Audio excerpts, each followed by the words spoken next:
Penanganan banjir di Weda Tengah.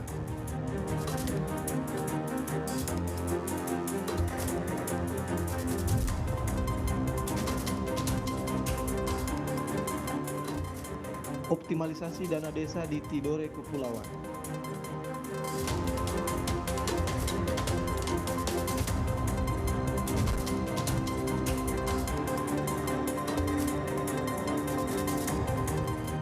Festival Akebai Maitara tahun 2024.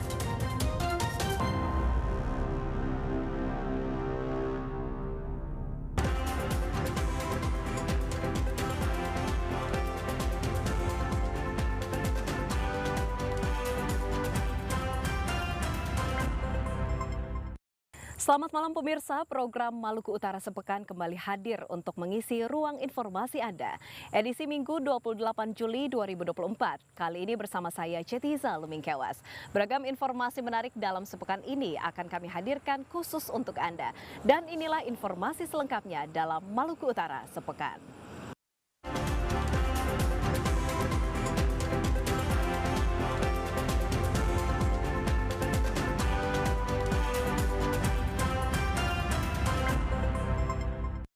Sejumlah desa di Kecamatan Weda Tengah, Kabupaten Halmahera Tengah terendam banjir sejak Minggu 21 Juli 2024. Meski saat ini air sudah mulai surut, namun pemerintah bersama Forkopimda dan pihak terkait lainnya melakukan penanganan darurat korban banjir, mulai dari evakuasi hingga pemberian bantuan. Sejumlah desa di Kecamatan Weda Tengah, Kabupaten Halmahera Tengah, Provinsi Maluku Utara telah terendam banjir sejak Minggu dini hari. Banjir ini diakibatkan meluapnya Sungai Kobe yang berada di Kecamatan Weda Tengah yang dipicu tingginya intensitas curah hujan yang terjadi sejak Sabtu. Kondisi ini diperparah dengan adanya air pasang laut di daerah tersebut sehingga ketinggian muka air mencapai 1 meter. Untuk itu hingga kini petugas Badan Penanggulangan Bencana Daerah BPBD bersama pemangku kepentingan terkait lainnya terus melakukan upaya penanganan darurat banjir di Halmahera Tengah dengan melakukan evakuasi warga terdampak dan pendataan korban serta kaji cepat kerugian material. Sementara itu upaya evakuasi juga turut dilakukan bersama TNI Polri di mana puluhan warga desa Lukolamo dan sekitarnya sudah diungsikan ke Gedung Utama Kodam 1512 Weda sejak Senin pagi.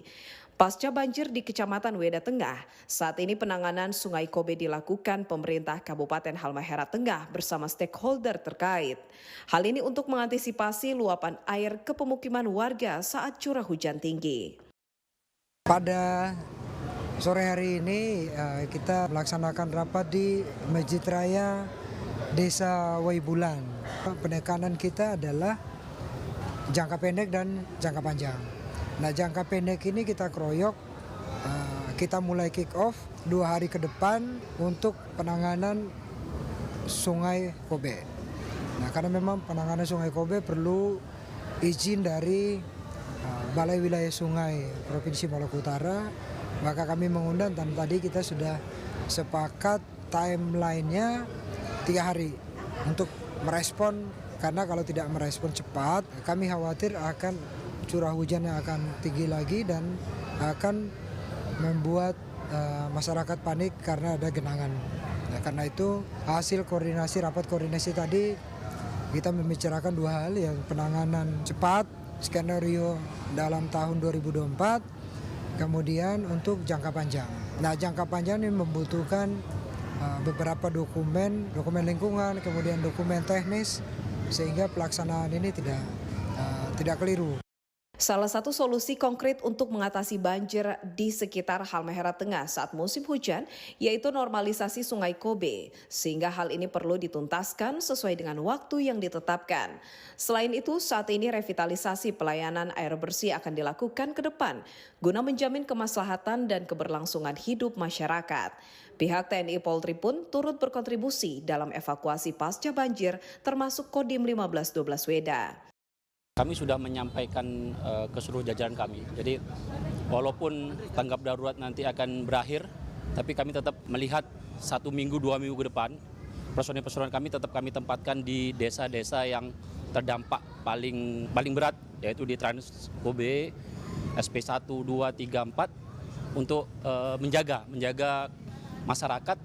Ya, apabila nanti memang terjadi hal-hal yang tidak kita inginkan, personel kami sudah siap di tempat-tempat tersebut. Untuk TNI sendiri kita melibatkan sekitar 60 personil dari TNI, khususnya Angkatan Darat. Kemudian ada dari Polres itu sekitar 50, kemudian juga ada BKU dari Polda sekitar 100 orang, Angkatan Laut, relawan, dan masih banyak personil-personil lain yang terlibat. Ada sekitar 700-an personil yang terlibat dalam penanggulangan bencana banjir ini. Selain itu, sebelumnya warga terdampak banjir di daerah Lukulamo dan Lelilef Waibulan sebagian diungsikan ke rumah-rumah ibadah, seperti di Masjid Al-Maqdis dan Gereja Pantai Kosta di Indonesia GPDI Eklesia. Ratusan warga mulai dari bayi, balita hingga lansia menetap di posko pengungsian ini pasca banjir. Upaya tersebut merupakan inisiatif pihak pengelola tempat ibadah untuk menampung warga korban banjir. Warga di sini kurang lebih 450 itu belum data real.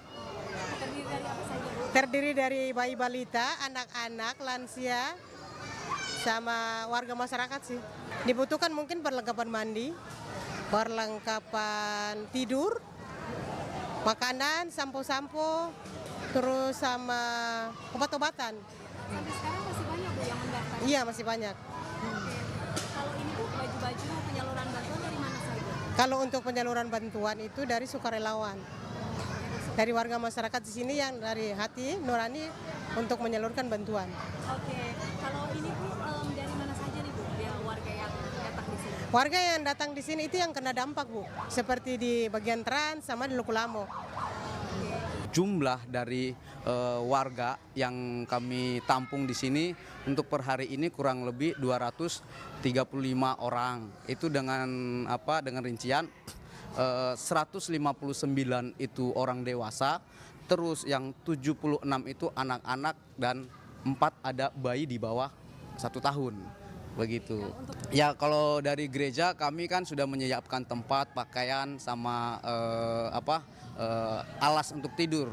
Nah, ada juga bantuan dari beberapa masyarakat, terus bantuan dari perkumpulan-perkumpulan seperti Perkumpulan Pemuda Gemap, Perkumpulan Orang-orang Ambon, Perkumpulan Kawanua Manado, dan ada juga dari PT perusahaan-perusahaan, cuma itu lebih ke divisi mereka yang membantu. Kalau mereka biasa bantunya dengan makanan yang sudah siap dimakan seperti itu. Sementara itu, bantuan sosial terus mengalir bagi warga terdampak banjir di Kabupaten Halmahera Tengah. Baik untuk bantuan logistik makanan maupun minuman, perlengkapan bagi bayi dan anak, baik popok dan pakaian, serta peralatan MCK dan lain sebagainya untuk memenuhi kebutuhan sementara masyarakat. Kebetulan kami dari komunitas Kristen yang tergabung di perusahaan di PT IWIP ya. Nama komunitas kami HOC Worship. Kita ada kumpulan dari hampir sebagian ya karyawan di PT IWIP yang kerja di sini juga. Berarti dari berbagai daerah juga, berbagai provinsi. Dan ini posko yang pertama. Rencananya malam ini kita ada 3 posko. Yang pertama di Makobrimob yang pertama, yang kedua nanti ada kerja ungu di Lelilef, dan yang ketiga kita lihat lagi posko berikutnya.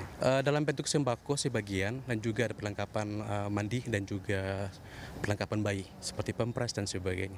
Untuk sementara kita malam ini 3 posko, 3 titik. Pertama di sini Makobrimob, yang kedua di Gereja Ungu karena salah satu gereja yang selama ini bekerjasama dengan kami setiap hari Minggu pelayanan.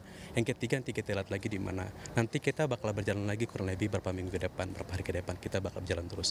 Oh ya, sama-sama sebagai karyawan yang ada di sini dan juga sama-sama sebagai orang Indonesia, kita berharap Bapak Ibu semua yang terdampak tetap semangat. Kami di sini tuh tetap mensupport apa yang terjadi. Kami tidak lepas tangan dan mudah-mudahan bantuan kami malam hari ini meskipun kecil tapi bisa berdampak bagian. Meskipun air sudah mulai surut, namun warga terdampak banjir diimbau untuk selalu waspada akan adanya banjir susulan, mengingat perakiraan BMKG menunjukkan potensi hujan dengan intensitas ringan hingga tinggi dapat terjadi di area tersebut. Tim Liputan TVRI Maluku Utara melaporkan. Pada pengukuhan perpanjangan masa jabatan Kepala Desa dan Badan Pemusyawaratan Daerah BPD Tidore Kepulauan, Wali Kota Kapten Ali Ibrahim mengimbau seluruh kepala desa untuk mengoptimalkan dana desa guna pembangunan daerah. Sebanyak 48 kepala desa dan 242 anggota Badan Permusyawaratan Desa BPD di Kota Tidore Kepulauan Provinsi Maluku Utara resmi diperpanjang masa jabatannya. Hal itu dikukuhkan melalui upacara pengukuhan perpanjangan masa jabatan kepala desa dan masa keanggotaan Badan Pemusyawaratan Desa di lingkup pemerintah Kota Tidore Kepulauan tahun 2024 di Aula Sultan Nuku, kantor Wali Kota Tidore Kepulauan pada Jumat 19 Juli 2024. Pada momentum ini, seluruh kepala desa dan Badan Pemusyawaratan Daerah BPD Tidore Kepulauan diminta untuk melakukan evaluasi terhadap penyelenggaraan pemerintahan desa di Kota Tidore Kepulauan. Selama kurang lebih 10 tahun, pemerintah pusat dan pemerintah daerah melaksanakan kewajibannya untuk memberikan dukungan penganggaran terhadap penyelenggaraan pemerintahan desa melalui dana desa dan alokasi dana desa. Sehingga kreativitas atas performa kinerja kepala desa dan BPD dituntut untuk dapat menggerakkan dan memanfaatkan potensi yang dimiliki desa guna memperoleh sumber pendapatan lainnya, yaitu melalui pendapatan asli desa. Hari Jumat tanggal 19 bulan 7 2024 kita berusaha menyaksikan bersama pengukuhan sesuai dengan perintah undang-undang bahwa dari 6 tahun menjadi 8 tahun. Harapan kami selaku kepala daerah mengharapkan dengan adanya perpanjangan jabatan ini sehingga betul-betul kepala desa untuk membangun daerah itu semua bisa terwujud dengan masyarakat yang di lingkungan, terutama kesejahteraan dan pendidikan dan pelayanannya pada desa sehingga apa yang diwujudkan cita-cita oleh pemerintah itu bisa tercapai. Harapan ke depan saya sampaikan kepada seluruh kepala desa dan BPD, pertama harus keterbukaan. Dana desa ini jangan disalahgunakan. Ya, keterbukaan jangan disalahgunakan untuk program prioritas untuk kesejahteraan masyarakat di desa itu sendiri. Karena kepala desa dan BPD yang lebih tahu persis kondisi di masyarakat mereka masing-masing. Alhamdulillah kemarin saya sudah pelepasan untuk pelepasankan Bobda sudah dan didukung oleh anggaran cukup. Alhamdulillah.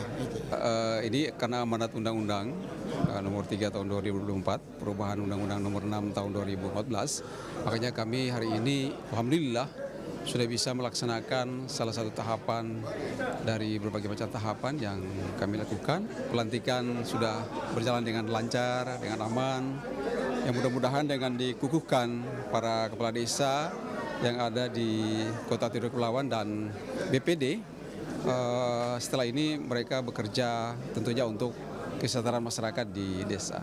Nah, kami dari PMD sebagai dinas yang membina semua desa yang ada di Kota Tidore, 49 desa ini, kami intens melakukan pembinaan, melakukan koordinasi dan evaluasi sehingga desa-desa itu dari sisi sumber daya bisa ditingkatkan untuk bagaimana mereka mengelola dana desa itu dengan baik itu ADD maupun DD, ya, dana desa. Sehingga tentunya akhirnya adalah untuk kesejahteraan masyarakat di desa. Kami kemarin baru melakukan lomba desa dan kelurahan. Itu salah satu media untuk mengevaluasi pekerjaan dan kegiatan-kegiatan di desa.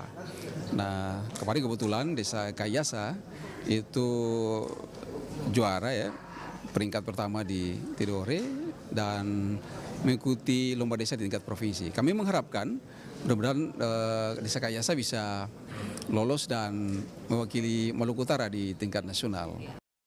Dari total 49 desa, hanya beberapa desa yang memiliki pendapatan asli desa, diantaranya Desa Balbar, Desa Oba, Desa Maitara, Desa Aketobololo, dan Desa Bale. Sehingga untuk daerah lainnya perlu ditingkatkan.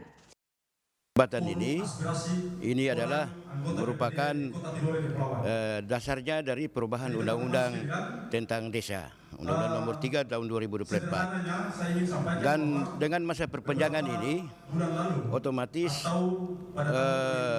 berdampak kepada perubahan perencanaan pembangunan di desa. Secara otomatis kita harus merubah perencanaan pembangunan desa jangka menengah.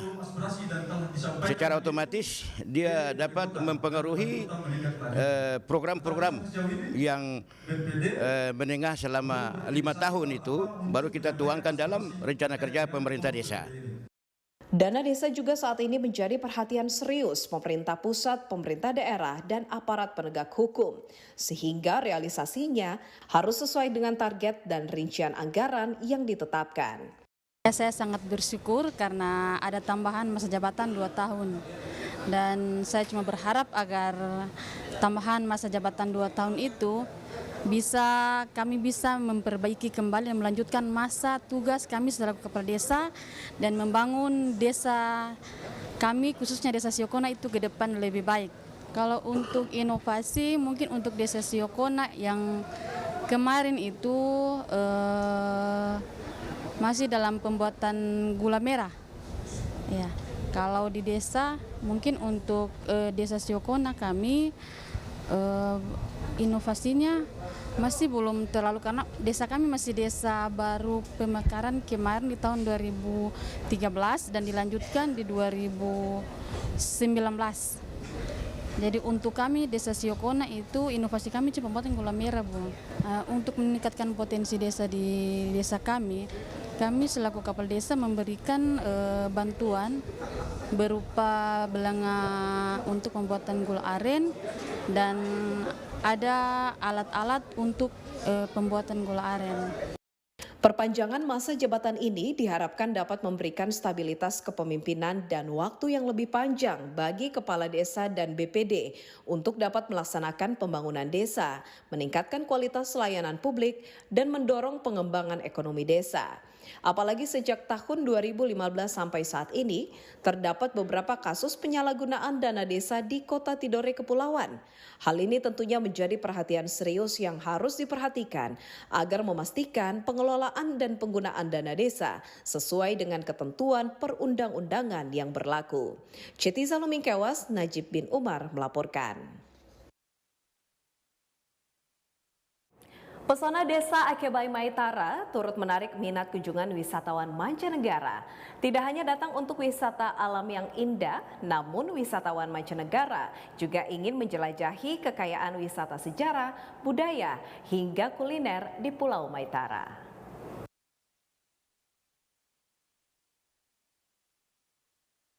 Maitara Akebai menjadi satu dari ribuan desa yang masuk dalam 75 desa wisata terbaik pada Anugerah Desa Wisata Indonesia 2023. Tidak hanya menyuguhkan keindahan alam, pantai, gunung, hingga panorama gugusan pulau, namun wisata sejarah bahkan adat dan budaya menjadi daya tarik wisatawan untuk datang.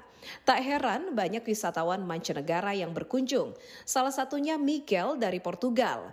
Ia mengaku sangat terpukau dengan panorama yang dilihatnya di Pulau Maitara.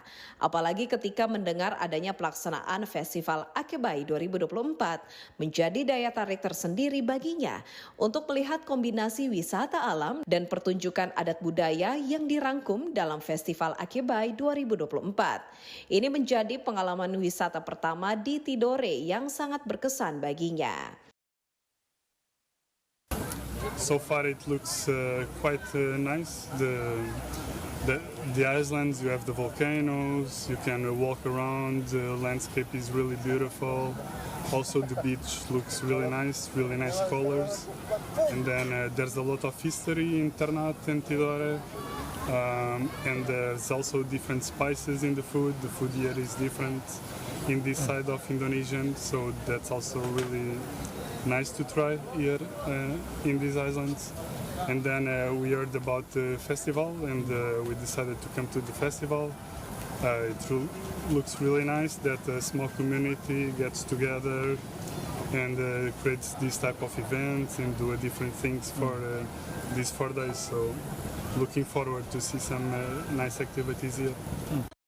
Miguel pun berkesempatan berinteraksi dengan masyarakat desa Akebay dalam sarasehan dan membagikan pengalamannya saat berwisata. Ia pun mengaku akan mempromosikan Pulau Maitara ini ketika kembali ke negara asalnya Portugal. Selain itu, menikmati matahari terbenam diiringi tarian tradisional menjadi perpaduan indah yang disuguhkan masyarakat desa Maitara Akebay pada seluruh pengunjung yang hadir dalam Festival Akebay 2024. Puluhan penari berlenggak-lenggok dengan gemulai dari pesisir pantai Maitara menuju ke atas dermaga Pantai Maitara.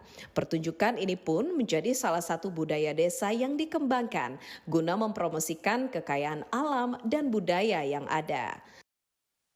Tujuan pertama dari Festival Akebay di tahun 2024 itu sendiri, selain kita mempromosikan hal-hal yang menjadi keunggulan di Akebay itu sendiri, yang pertama kita di Maitara di sini adalah pesisir, maka dari itu kita perkenalkan laut yang terutamanya bahari. Dari laut itu sendiri, selain kita mempromosikan, dengan menjaganya kita mengangkat konten-konten, salah satunya transplantasi karang, terumbu karang, untuk bagaimana selain mempromosi kita juga menjaga laut kita. Dari mempromosi itu sendiri juga yang kita angkat di sini adalah budaya, dan budaya itu sendiri di mana anak-anak Akebay sendiri kita membentuk sanggar. Karena anak-anak kita itu sendiri punya kemampuan di tarian, namun di sini tidak ada wadah. Dengan Festival Akebay ini kita menyiapkan segala kebutuhan anak-anak itu sendiri dari pembentukan sanggar. Jadi di Akebay, di festival ini kita tunjukkan ke masyarakat luar bahwa anak-anak kita di Akebay ini sendiri, khususnya di Pulau Maitara, kita melakukan kolaborasi anak-anak di Pulau Maitara, dan kita akan tampilkan di festival di 2024 ini. Iya, alhamdulillah untuk festival itu sendiri, insya Allah pasca dari festival ini pastinya pengunjung akan lebih ramai, karena sebelum festival ini event-event yang kita buat di tahun-tahun kemarin juga efeknya sangat besar. Jadi belum banyaknya pengunjung, hingga pasca dari event, alhamdulillah penambahan pengunjung itu sangat luar biasa. Kalau dari angka 1 sampai 10 bisa dibilang pasca dari event itu di angka 7 hingga hampir 8 lah. Di hari-hari weekend itu sangat banyak sekali pengunjung ketika sebelum event dan sesudah event. Karena mungkin dari promosi dari kita kolaborasi dengan konten-konten kreator atau media-media online, media yang lain, hingga promosi ini dari Maluku Utara maupun di luar dari Maluku Utara pun pengunjung juga sudah bisa tahu di mana wisata Akebay itu berada, dan pengunjungnya selalu datang di sini.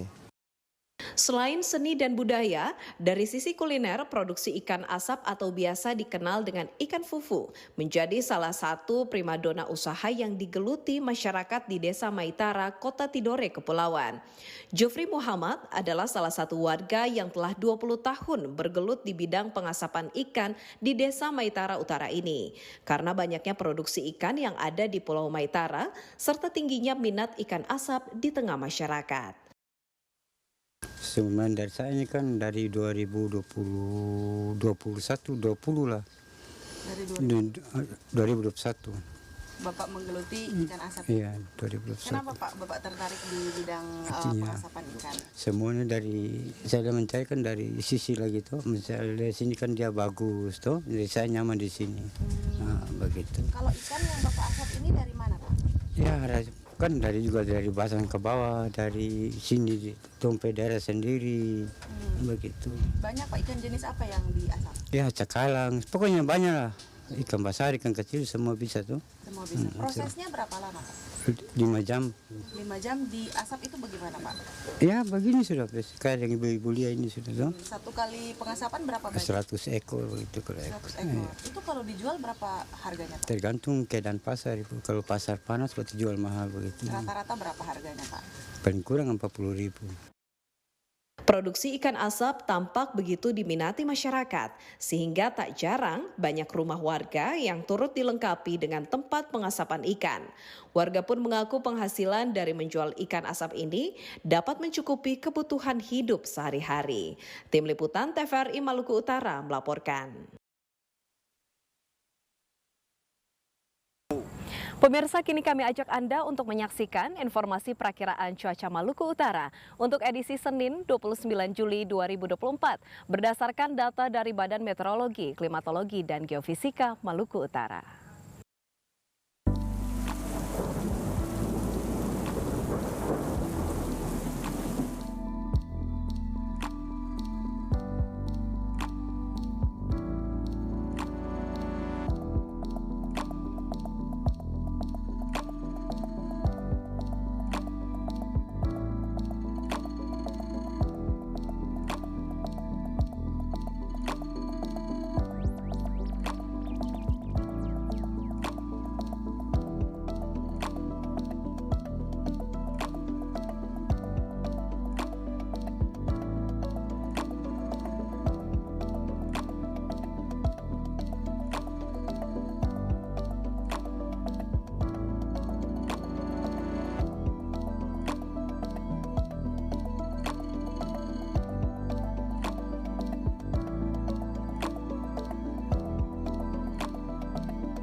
Informasi tadi sekaligus menutup jumpa kita dalam Maluku Utara sepekan.